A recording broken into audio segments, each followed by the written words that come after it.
तो क्वेश्चन करते हैं, two vehicles each moving with speed u, दोनों की स्पीड सेम है, on the same horizontal straight road are approaching each other, एक दूसरे की तरफ आ रहे हैं। अच्छा, wind blows along the road with velocity w, wind की वेलोसिटी का डायरेक्शन नहीं दे रखा है ना, बता रखा है कि वेलोसिटी जो है इसकी w है। अच्छा, one of these vehicles blows a whistle of frequency f1। ऐसा करते हैं, एक डायग्राम बना लेते हैं पहले। तो ये दो व्हीकल्स ले लिए अपन ने, एक दूसरे को अप्रोच कर रही, दोनों की वेलोसिटी जो है वो u है।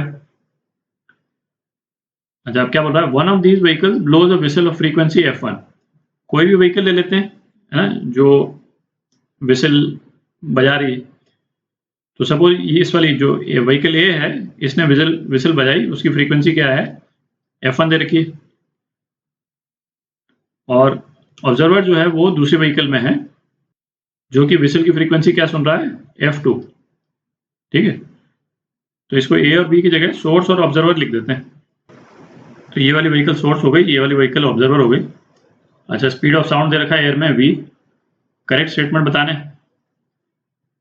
तो इसमें स्टेटमेंट को देख के ही क्लियर है कि एक बार अपने को विंड को लेना है जो सोर्स से ऑब्जर्वर के डायरेक्शन में जाती हुई, और दूसरे केस में है ना विंड का डायरेक्शन लेना है जो ऑब्जर्वर से सोर्स की तरफ आ रही। ठीक है, और फिर जो फ्रीक्वेंसी में जो रिलेशन है वो पूछा है। तो पहले ऐसे करते हैं, विंड का डायरेक्शन ये ले लेते हैं w। ठीक, सोर्स से ऑब्जर्वर जा रही है विंड। अच्छा, इसमें अभी जैसे विंड को इग्नोर करके डॉपलर इफेक्ट का जो रिलेशन यदि लिखते हैं, तो f2 जो फ्रीक्वेंसी है वो क्या हो जाएगी, तो क्या हो जाएगा, पहले जनरल फॉर्म लिख लेते हैं, फिर प्लस माइनस डिसाइड करेंगे। Velocity of sound, velocity of observer ऊपर आता था, और नीचे वेलोसिटी ऑफ साउंड और वेलोसिटी ऑफ सोर्स जो है वो नीचे आता था, और ये f1 है ना, फ्रीक्वेंसी जो सोर्स ने एमिट की। अच्छा, वेलोसिटी ऑफ ऑब्जर्वर यदि अप्रोच कर रहा है तो ये पॉजिटिव हो जाएगा क्योंकि फ्रीक्वेंसी बढ़ती है। ठीक है, और वेलोसिटी ऑफ सोर्स यदि अप्रोच कर रहा है तो ये नेगेटिव हो जाएगा क्योंकि फ्रीक्वेंसी बढ़ती है।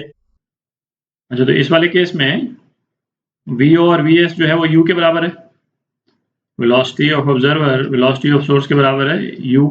ठीक, तो f2 कितना हो जाएगा, v plus u upon v minus u into f1।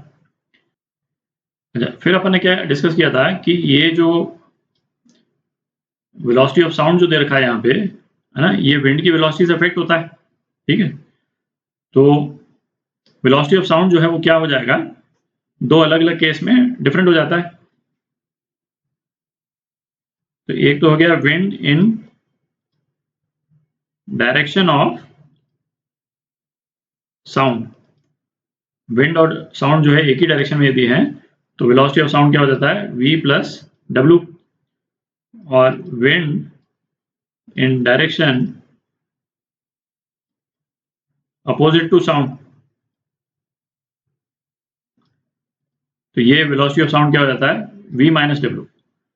तो इस वाला रिलेशन में या तो v प्लस w यूज करेंगे ऊपर नीचे दोनों तरफ, या v माइनस w। ठीक है, तो अब देखते हैं, if the wind blows from observer to source, observer to source मतलब साउंड के अपोजिट डायरेक्शन में विंड ब्लो कर रही, तो बनाते हैं उसको। तो observer to source wind blow कर रही है इस डायरेक्शन में, ये w हो गया। ठीक है, तो साउंड की वेलोसिटी क्या लेंगे अपन इस वाले केस में, ये वाली लेंगे क्योंकि साउंड इस डायरेक्शन में ट्रेवल कर रहा है और विंड इस डायरेक्शन में। ठीक, तो v माइनस w। तो f2 क्या हो जाएगा, f2 हो जाएगा v minus w plus u upon v minus w minus u into f1। तो इस वाले रिलेशन से क्लियर ही है, ठीक है, कि f2 जो है वो f1 से ज्यादा होगा। ठीक है, तो if wind blows from observer to source f2 is greater than f1, तो पहला रिलेशन करेक्ट है। अच्छा, ऑब्जर्वर टू सोर्स वाला एक और ऑप्शन है, इफ विंड ब्लोज फ्रॉम है ना f2 लेस देन f1, तो ये तो ऑटोमेटिकली गलत हो गया। ठीक, अच्छा, अब जो है विंड सोर्स से ऑब्जर्वर जा रही है, विंड का डायरेक्शन बनाते हैं। तो इस वाले केस में विंड का ये डायरेक्शन ले लिया अपन W। तो इसमें भी देखें, इसमें कोई फर्क पड़ेगा नहीं, फाइनल रिजल्ट पे कोई फर्क नहीं पड़ेगा, केवल जो साउंड की वेलोसिटी है वो इस रिलेशन में चेंज हो जाएगी। तो यहाँ जो माइनस लगा रखा था, माइनस की जगह प्लस आ जाएगा और नीचे भी प्लस आ जाएगा। ठीक है, दोनों तरफ सेम टाइप ऑफ चेंज हो रहा है, तो फाइनल रिजल्ट जो है वो अभी भी F2 ग्रेटर देन F1 ही है। ठीक है, तो if the wind blows from source to observer, तब भी F2 जो है F1 से ज्यादा है, तो ये ऑप्शन करेक्ट है और फिर D गलत है। ठीक है, ये आपके आंसर।